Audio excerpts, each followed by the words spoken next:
কি ভাবছেন পৌঁছে গেলাম কেদারনাথ? তা কিন্তু নয়। ভগবানের দর্শন পাওয়া এতটা সস্তার জিনিস নয়। কথায় আছে না, কষ্ট করলে তবেই কেষ্ট মিলে। কষ্ট যদি না করেছো কেষ্ট কেমনে মিলবে? তো অনেক কষ্ট করে করে করে ওই যে দূরে লাইট দেখা যাচ্ছে, ওটা হচ্ছে কেদারনাথ মন্দিরের আগে বেস ক্যাম্প। সময় যেন কোথা দিয়ে চলে যাচ্ছে বুঝতেই পারা যাচ্ছে না। ভাবছিলাম 5টার মধ্যে পৌঁছে যাব, 5টা বেজেই গেল। আকাশ অন্ধকারে ছেয়ে আসছে আর ঠান্ডাও তেমন বাড়ছে। তো সবাই কেউ আসছে কেউ যাচ্ছে, এরকম ব্যাপার। ক্লান্তও লাগছে শরীর, আবার কোথাও যেন মন টানছে যে বাবার কাছে গিয়েই দম নেব, তাই নয় কি? বাবার দর্শন করতে এসেছি, সেখানে কষ্ট তো করতেই হবে। তো এখানে আমি ভয়েস ওভার দিতেই হচ্ছে, আমার কিছু করার নেই, কারণ গানের জন্য কপিরাইট আসছে। আমি যে বক্সটা নিয়ে গেছিলাম, যে মিনি বক্সটা নিয়ে গেছিলাম, সেই বক্সটায় গান চালিয়ে হেঁটেছি। তো ওটা হচ্ছে আমার অনেক বড় শক্তি ট্রেক করার জন্য। আমি জানি না আমি কিভাবে এই একই বছরে পরপর 2টো ট্রেক করে কমপ্লিট করলাম, 2টো ধাম। আমার নিজেরও ভাবনার বাইরে। আর মানে আমি কোনোদিন কল্পনাই করতে পারিনি যে আমি এরকম পাহাড়ে নিজে পায়ে হেঁটে উঠে ভোলে বাবার দর্শন করব। সত্যি কথা ভাবিনি কোনোদিন, কারণ আমার শরীর এতটাও মানে কি বলবো, শক্তিশালী নয় আর কি, বা এটার জন্য প্রস্তুত নয়। তো দেখুন চলেই এলাম হাঁটতে হাঁটতে। আর মাঝে রাস্তাগুলো তোলা হয়নি, কারণ অন্ধকার হয়ে গেছিলো, আলোও ছিল না, তো সেই কারণে আর ভিডিও শ্যুট করা হয়নি।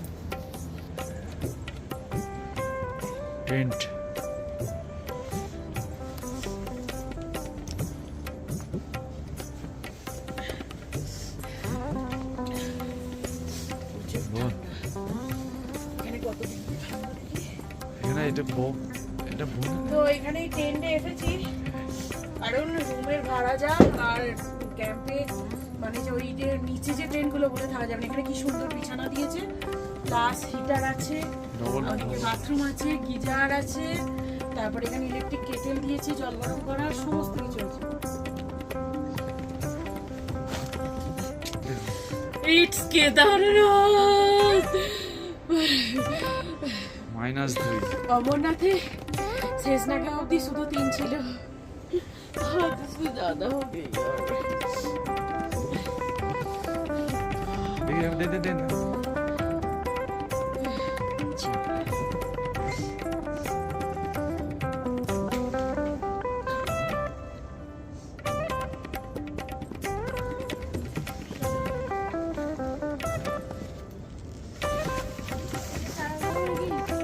হ্যাঁ, ওটা চালানোই থাকুক। চলুন তাহলে সবাই মিলে বলি জয় বাবা কেদার। ওই দেখুন বাবার চূড়া দেখা যাচ্ছে। তো ফার্স্ট দর্শন আপনাদের সাথে আমারও, কারণ কি আপনারাই আমার ফ্যামিলি, আপনারাই আমার সব।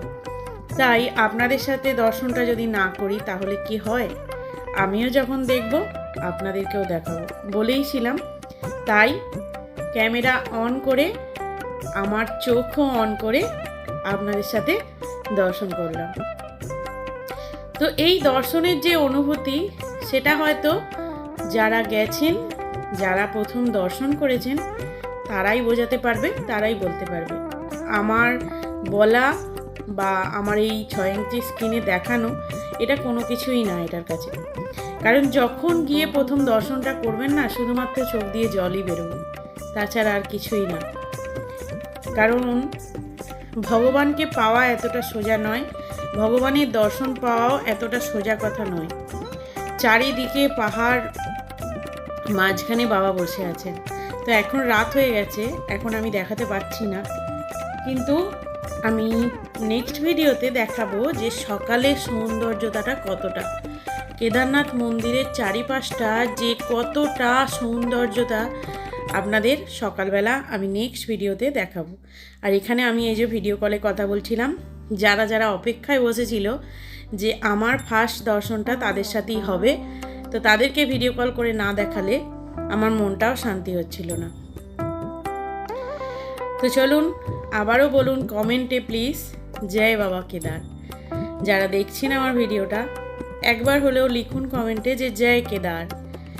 সত্যি এই মন্দিরটা দেখার পর এত আনন্দ হয়েছে, এত মানে এই ফিলিংসটা অন্যরকম ফিলিংস। একটা কিছু পাওয়ার আনন্দ বা কিছু জেতার আনন্দ, সেটা একরকম ফিলিংস। আর এই যে এতটা কষ্ট করে উঠে এসে যখন এরকম একটা জিনিস চোখের সামনে ভেসে ওঠে না, তখন মনে হয় সত্যি যেন ভগবান সামনে দাঁড়িয়ে আছে, সত্যি দাঁড়িয়ে আছে। একটা আলাদাই ফিলিংস। যখন আমার ভিউয়ার্সদেরকে বলছি, যখন আপনারা যাবেন, যদি যেতে পারেন চেষ্টা করবেন। আমি বলছি না যে হেঁটে যেতে, চেষ্টা করতেই পারেন হেলিকপ্টার বা যাতে করে খুশি যে একবার দেখবেন। তাহলে -3 ডিগ্রি ঠান্ডায় 5 হয়ে গেছে, 5। বসে আছি তাঁবুতে, কেদার বাবার দর্শন করালাম, তো আবার সকালবেলা দর্শন করাবো। তো আজকের ভিডিওটা এখানে শেষ করলাম। ভিডিওটি ভালো লাগে তাহলে অবশ্যই লাইক করবেন, আর চ্যানেলটিকে এই ঠান্ডার জন্য সাবস্ক্রাইব করে দেবেন, আর আমাকে সাপোর্ট করবেন।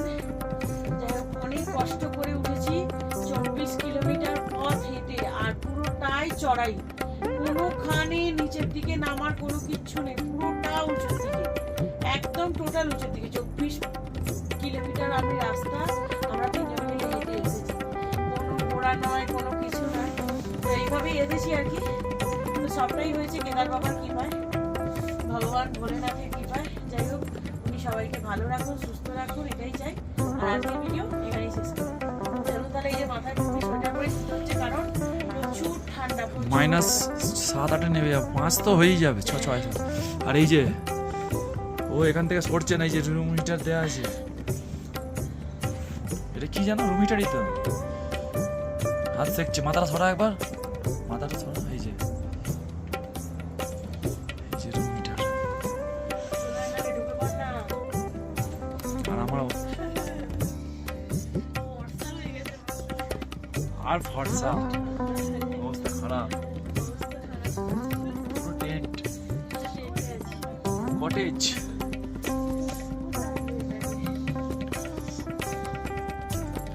সব ফোনে চার্জ বা শেষ।